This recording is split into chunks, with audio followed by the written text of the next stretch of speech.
Welcome to Find Your Daily Calm, the podcast that helps you unwind and relax. Today, we're honored to have Mark Joseph, also known as Gramps Jeffrey, as our guest. Not only is he a successful author of The Secrets of Retailing: How to Beat Walmart, but he's also written over 100 articles on nonprofit topics, education, and the homeless for the Huffington Post.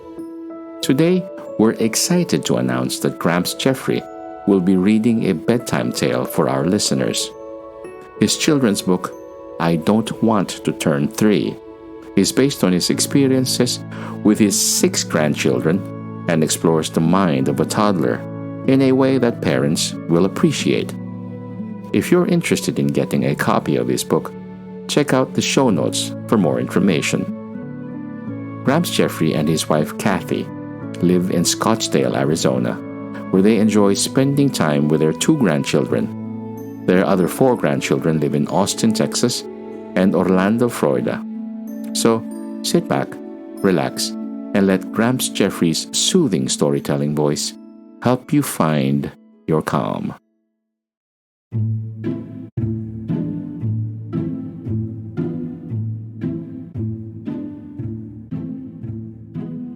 The title of my book is I Don't Want to Turn 3. My name is Jordan, and I'm going to turn 3 tomorrow. Once I turn 3, my parents are going to expect so much more from me, and I am very scared of that. You see, when I am 2, I can do just about anything I want and get away with it.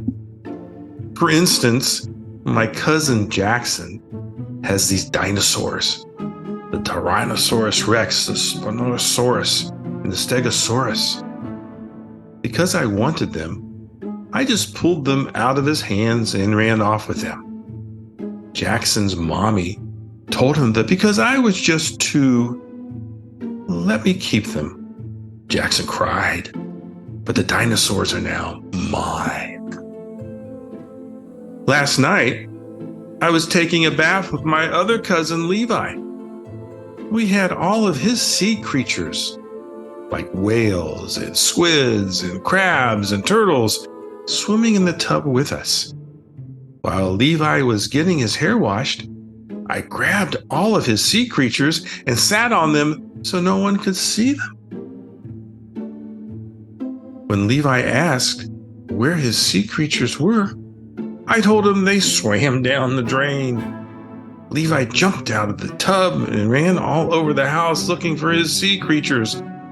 While he was running and screaming, I took the sea creatures and hid them underneath my pajamas. To this day, Levi is still looking for his sea creatures, which are now mine, in a big pile with my dinosaurs. This morning, I went to the park with my little 1-year-old brother, Baker. For Baker's first birthday, Daddy had bought him lots of trucks, like a dump truck, a fire truck, and a garbage truck. So like a good big brother, I taught Baker how to roll the trucks back and forth on the sidewalk at the park. He was so happy that I was playing with him, that he had a smile that went from ear to ear. After we got home, he went for his nap, and I snatched up all of his new trucks.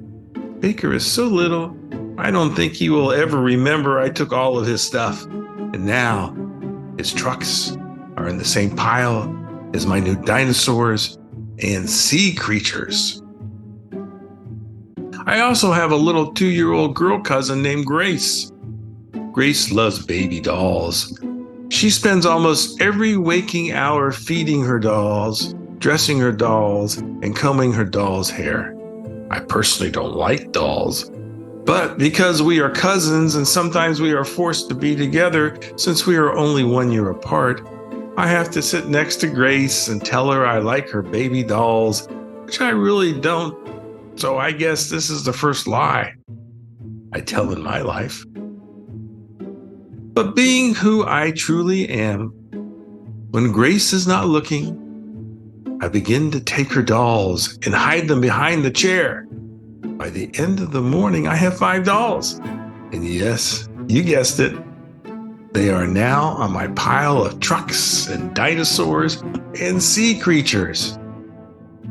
I do have a wise old 8-year-old cousin, Olivia. She wants to become a professional dancer, so is always swooshing and bending and dancing around me. Last week, Olivia and I went to the zoo with Grandma. I loved the lions, the hippopotamus, the elephant, and Olivia loved the flamingos and the swans and the giraffes. Grandma bought me a bag of animals. I did not share them with anyone. When we got home and Olivia was not looking, I took her dancing shoes. And they are now on the top of the pile of dolls and trucks and dinosaurs and sea creatures and zoo animals.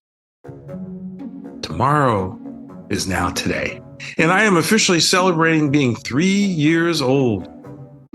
All of my family is at our house. I just blew out the 3 candles on the cake and started to open the birthday presents my cousins brought me. Levi's family gave me a bunch of shark toys to include the hammerhead shark, the great white shark, and the tiger shark. Jackson's family got me a toy truck and a concrete mixer. Then, all of a sudden, Olivia screams, "What are my dancing shoes doing in Jordan's room?"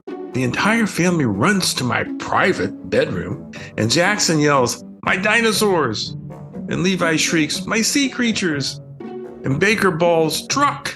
And Grace cries, "My dolls!" And Mommy looks at me like today will be my last day alive. As my cousins surge at me, ready to pounce, Daddy steps between them and me and says, "I see you are all quite mad at your cousin Jordan. Let's sit down in a circle and work this out." Whoa, that was close.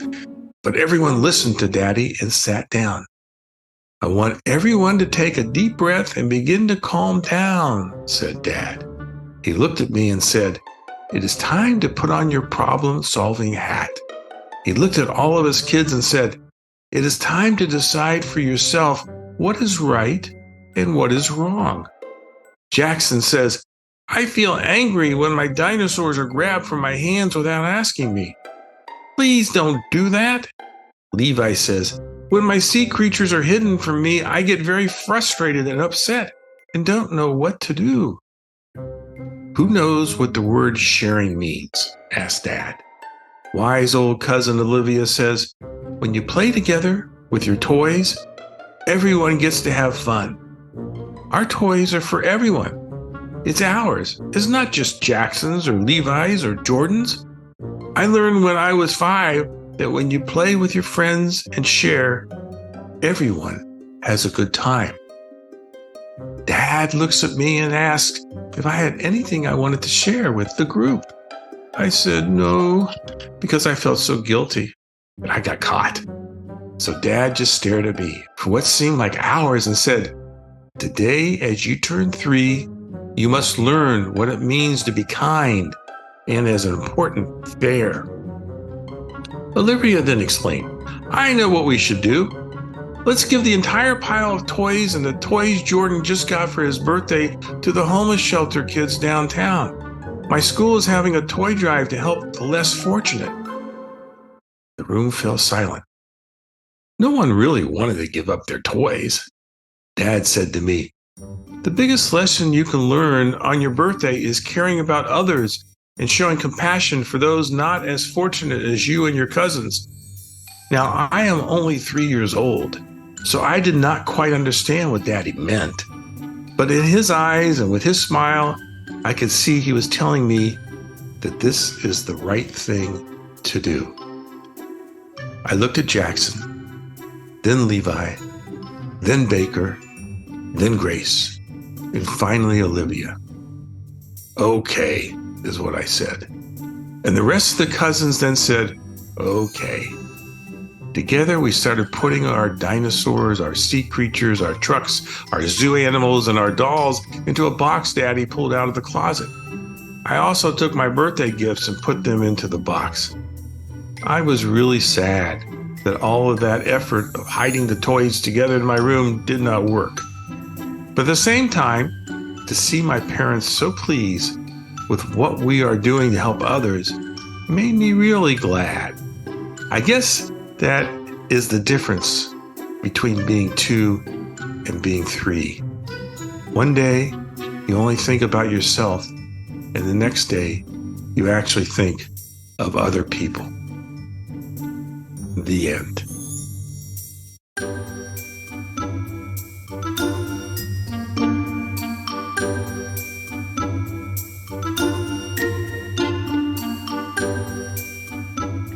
Thank you for joining us on Find Your Daily Calm, where we aim to bring you relaxing and inspiring content to help you unwind. We hope Gramps Jeffrey's children's book has left you feeling lovingly peaceful and content. It's always so heartwarming to listen to a real-life loving grandfather share a beautiful story that brings a smile to our faces. Don't forget to check out the show notes for more information on Gramps Jeffrey and his children's book, I Don't Want to Turn 3. We encourage you to share this episode with friends and family who may also appreciate the calming and uplifting nature of this episode as well as this podcast. Join us next time as we continue to bring you more soothing content to help you find your daily calm. Thank you for listening, and until next time, stay relaxed and centered.